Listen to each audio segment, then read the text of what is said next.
Welcome back. We're coming to you live tonight from Yorba Linda, California. We're actually in the front lawn of the home Richard Nixon was born in and grew up in. I want to bring you a new video from Houston, Texas. It shows a man being confronted for ripping up Ted Cruz yard signs. It happened in the wealthy liberal neighborhood of Montrose. Be warned, the video is upsetting in that it shows a lunatic in his natural habitat. Here it is. I would watch. Be careful.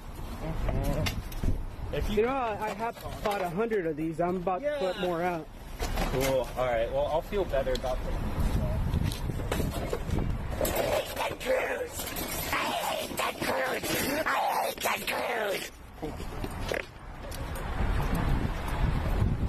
I hate Ted Cruz. Well, we're not licensed veterinarians, but it does seem obvious the zombie raccoon virus is spreading outside of the Northeast, so stay safe. Well, despite plenty of examples of violence and extremism and mob behavior from the left, the media have decided to ban the word mob and coalesce around a new storyline. You better vote Democrat or you're a racist, sexist, or literally a traitor to your country. Quislings meekly march in lockstep behind a morally disabled president. I don't know how you do it. It's appalling. People are just trying to make liberals scream and cry, and they laugh about it, right? Like there's a mug that they'll hold up, say liberal tears, and they laugh as they drink it. The cruelty is the point of that. They voted for the cruel person who demeans and diminishes people. I don't understand how you overlook misogyny, sexism, racism. I don't understand how you can just sit back and say, you know what, all of that's okay because I'm going to get, all of these judges elected or I'm going to get a tax break. I just think that that's not what it means to be American. Dan Bongino is a former NYPD officer, NRA TV contributor, author of the book Spygate, The Attempted Sabotage of Donald J. Trump.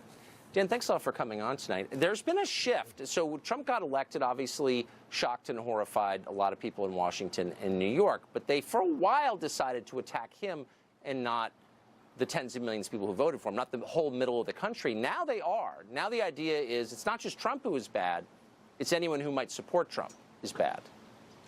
Yeah, this is really an incredible phenomenon. I mean, I've never seen anything like this where the media is playing referee solely for one side. It's like a boxing match where, one side's wearing brass knuckles, we're wearing 20-ounce gloves, and they're yelling at us for a kidney punch or something, Tucker. It's ridiculous, but there's a couple things going on here.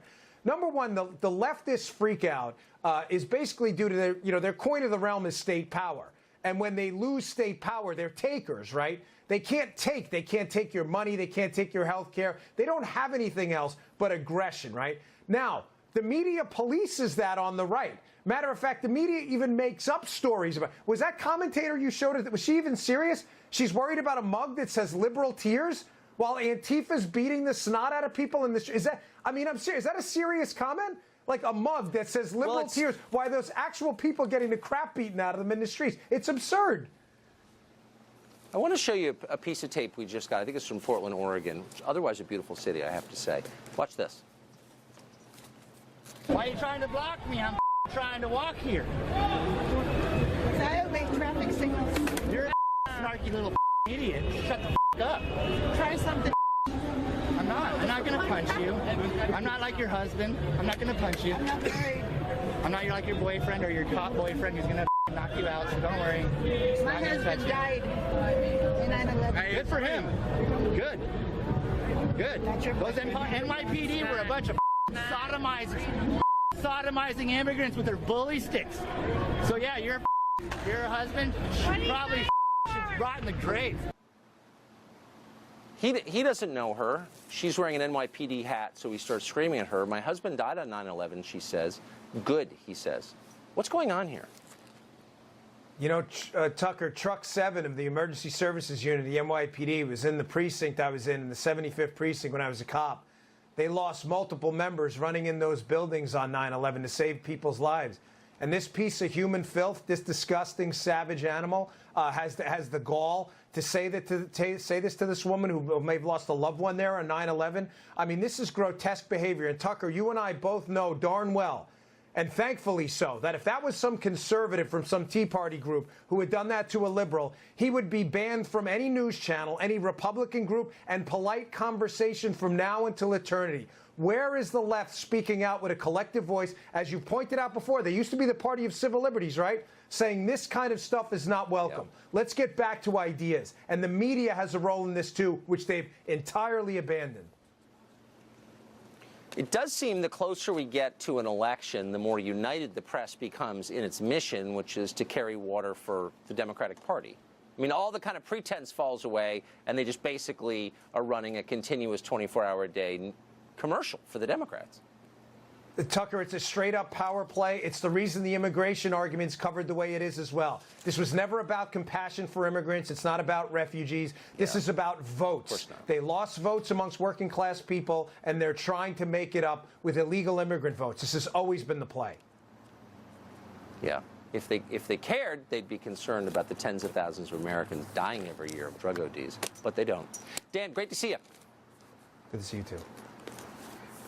Well, if you're conservative, you probably grew up believing the government might be the biggest threat to free expression. Turns out it's not. Big tech, which is more powerful than the government, is. Could Republicans in the Congress take action to protect the public from their influence while they still hold the House? We'll ask one congressman next.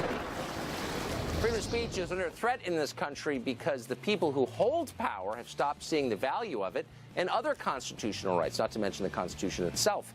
That is all described, the sad and yet riveting story in a new book called Ship of Fools, still on sale.